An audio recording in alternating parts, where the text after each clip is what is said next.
Safe الرحمان صاحب نے پوچھا کیا تقلید ضروری ہے؟ دیکھیں تقلید کا جو مسئلہ ہے یہ ایک تفصیلی ہے، میں مختصراً یہ بتا دیتا ہوں کہ بعض لوگ سمجھتے ہیں کہ ہم شاید عقائد میں یا ضروریات دین میں یا بنیادی مسائل و عقائد کے اندر تقلید کرتے ہیں، تو ایسا کچھ بھی نہیں ہے۔ آمنت باللہ وملائکتی وکتبی ورسلی والیوم الآخر والقدر خیری وشری من اللہ تعالی والبعث بعد الموت، یہ جو ایمان مجمل ایمان مفصل ہم پڑھتے ہیں، کبھی آپ نے زندگی میں سنا کہ میں اس لیے تمام کتابوں کو، آسمانی کتابوں کو برحق مانتا ہوں کیونکہ امام ابو حنیفہ نے کہا ہے؟ ایسا ہے؟ کبھی بھی نہیں۔ میں تقدیر پر ایمان لاتا ہوں کیونکہ امام شافعی نے یہ کہا ہے؟ ایسا کچھ بھی نہیں ہے۔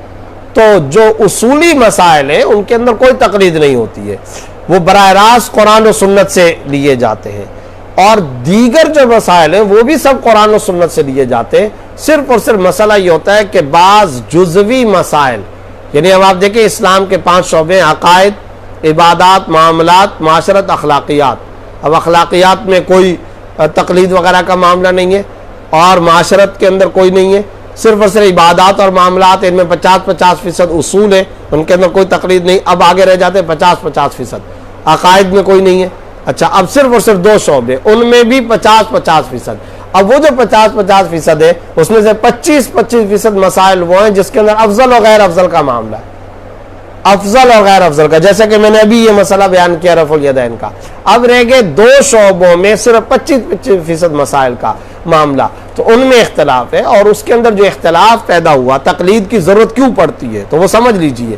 اصل بات یہ ایک شرعی مسئلہ ہے، اس کے بارے میں ایک حدیث آ گئی ہے۔ اچھا جب وہ حدیث آ گئی تو اب معاملہ یہ ہے کہ حدیث آ گئی تو مجھے تو اس کو ماننا ہے، لیکن جب میں اس حدیث کو مان رہا ہوں اور اس پر عمل کر رہا ہوں، بیعینی اسی وقت میرے سامنے ایک اور حدیث آ جاتی ہے جو بظاہر دونوں ظاہری اعتبار سے دونوں حدیثوں میں تعارض ہے۔ اب میرا آپ سے سوال یہ کہ ایسی صورت میں آپ کیا کریں گے؟ ایسی صورت میں سوائے تقلید کے اور کوئی راستہ نہیں ہے، اور وہ تقلید کا راستہ یہی کہ یہ جو ائمہ کرام ہیں انہوں نے تمام کے تمام ذخیرہ احادیث کو سامنے رکھ کر فٹ کیا ہے کہ یہ والی حدیث یہاں پر لاگو ہوگی، یہ والی حدیث یہاں پر لاگو ہوگی، یہ والی حدیث یہیں پر لاگو ہوگی۔ عمل ہم کر رہے ہیں قول رسول پر، کوئی قول امام پر عمل نہیں کیا جا رہا۔ غلط فہمی میں مبتلا کرتے ہیں لوگ اور غلط بیانی کرتے ہیں، اور بالکل غلط بات بیان کرتے ہیں کہ ہم امام ابو حنیفہ رحمۃ اللہ علیہ کی مان رہے ہیں۔ خود امام ابو حنیفہ رحمۃ اللہ علیہ کا قول اذا صح الحدیث فهو مذہبی، جب کوئی صحیح حدیث تمہارے سامنے آ جائے وہی میرا مذہب ہے۔ اور میں حیران ہوتا ہوں ان لوگوں پر جو یہ کہتے ہیں کہ جناب یہ تقلید کرتے اماموں کی بات مانتے، کیا تمہارا اتنا یعنی اس دماغ میں یہ بات نہیں آ سکتی کہ ہم قول رسول صلی اللہ علیہ وسلم کو پیچھے چھوڑ دیں گے اور قول امام کو مانیں گے؟ ہم نے کلمہ کو ابو حنیفہ رحمۃ اللہ علیہ کا پڑھا ہے، امام مالک کا کلمہ پڑھا ہے، یہ اور پھر یہ کہہ دینا کہ ہم جناب قول رسول کو لیں گے، تو سوال یہ پیدا ہوتا ہے کہ پوری دنیا کے اندر خطہ ارضی پر کروڑوں جو مسلمان مالکیہ کو مانتے آ رہے، شافعیہ کو مانتے آ رہے، اور ہمارے اکابر اور اسلاف گزرے، نہ تو وہ جاہل تھے نہ وہ گمراہ تھے۔ یہ بیک جنبش قلم یہ قرار دے دینا کہ وہ سارے جاہل تھے، آپ کو بڑی سمجھ آ گئی ہے، وہ سارے کے سارے گمراہ تھے، آپ بالکل صحیح راستے پر ہیں۔ عجیب و غریب قسم کا وتیرہ ہے، عجیب و غریب قسم کا طریقہ ہے۔ گلی چلتے ہوئے ایک عام مسلمان کو بھی یہ پتا ہے بھائی ائمہ کرام نہ انبیاء ہیں نہ صحابہ ہیں، ان میں سے کوئی تابعی ہے کوئی تبع تابعی ہے، بزرگ ہے، وہ اولیاء کرام ہیں، ان کی محبت ہے، ان سے ہم پیار کرتے ہیں، عقیدت رکھتے ہیں، لیکن عمل قول رسول پر ہوگا۔ جہاں تک تعلق ہے کہ یہ جو ہم فقہ حنفی کی بات کرتے ہیں، فقہ شافعی کی، وہ صرف اور صرف اس حد تک بات ہے کہ جناب کوئی ایک مسئلہ ہوتا ہے، اس مسئلے کے اندر ڈیفرنس آف اوپینین ہے اور اس کے اندر اختلاف رائے ہے، اور وہ اختلاف رائے کیوں پیدا ہوئی؟ اختلاف رائے بھی پیدا ہوئی، پیچھے سے وہ اختلاف چلا ہوا آ رہا ہے، کہاں سے؟ صحابہ کرام سے۔ اور صحابہ کرام میں اختلاف کیوں پیدا ہوا؟ اس لیے کہ ان کے سامنے مختلف آراء آئی ہیں، اور یہ ایک تفصیلی موضوع ہے، میں کسی وقت اس کے اوپر مستقل پروگرام کرنا چاہتا ہوں، اور کسی پروگرام 36 وجوہ اختلاف ہیں۔ وہاں زکریا صاحب رحمۃ اللہ علیہ کی کتاب ہے، چھوٹا سا ایک رسالہ اختلاف الائمہ، اس کے اندر 36 انہوں نے اسباب اختلاف لکھے کہ اس وجہ سے اختلاف ہوا، اس وجہ سے ہوا، اس وجہ سے، اور آپ پڑھیے دل کو لگنے والی ساری کی ساری باتیں، آپ کو سمجھ آ جائے گی کہ واقعی اس مسئلے کے اندر اختلاف ہونا فطری معاملہ تھا۔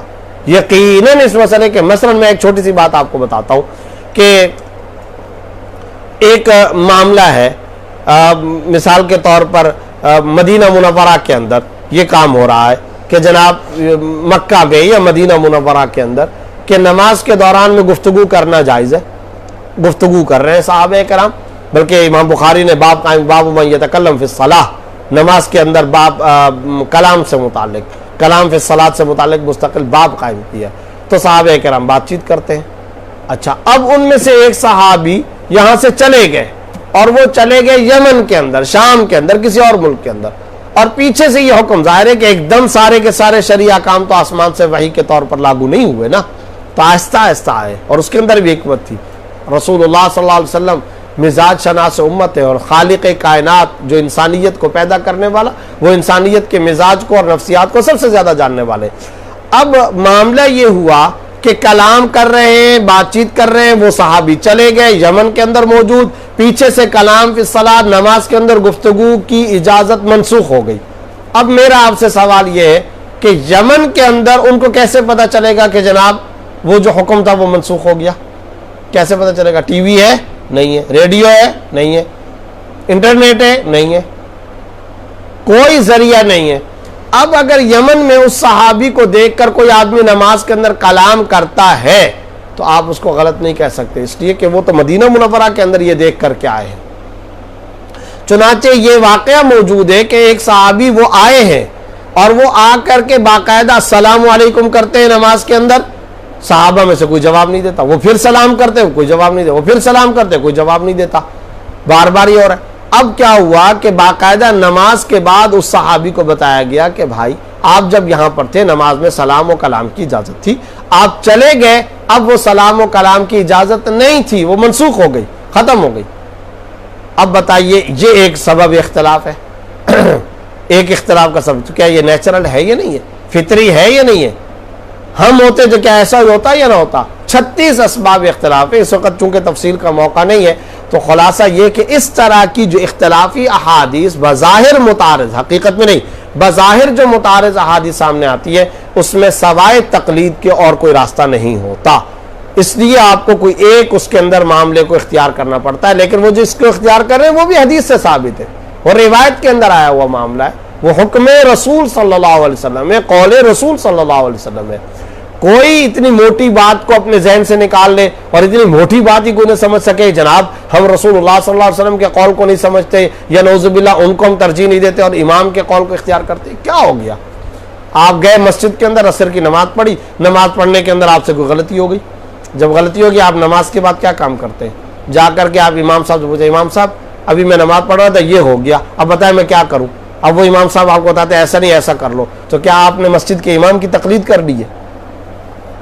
کیا آپ نے مسجد کے امام کو فالو کر لیا ہے؟ کیا آپ اس کی شریعت کو مان رہے ہیں؟ کیا آپ نے اس کا کلمہ پڑھ لیا ہے؟ کیا آپ نے رسول اللہ کو چھوڑ دیا ہے؟ کیا آپ نے صحابہ کو چھوڑ دیا ہے؟ ہم جو ائمہ کو مانتے ہیں وہ بھی اسی حد تک ہے، بس اس کے علاوہ اور کچھ نہیں ہے۔ اس لیے اس نقطے کو سمجھنا چاہیے۔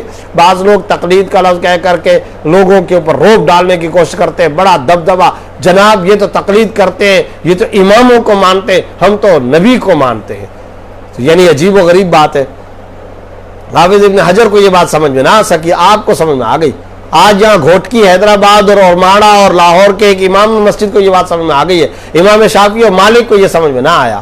یمن و کوفہ کے کروڑوں مسلمانوں کو جو 1400 سال سے چلتے آ رہے، ان کو یہ اتنی موٹی سی بات سمجھ میں نہیں ہے جو آپ کو سمجھ میں آ گئی۔ امام بخاری بے شمار مسائل میں تقلید کرتے، ان کو سمجھ میں نہیں آئی۔ تو یہ ایک عجیب و غریب طریقہ ہے، اس لیے ان چیزوں کی طرف جانے کے بجائے ڈیپلی، گہرائی کے ساتھ اس کا مطالعہ کرنا چاہیے اور صحیح طور پر بات کو سمجھنا چاہیے۔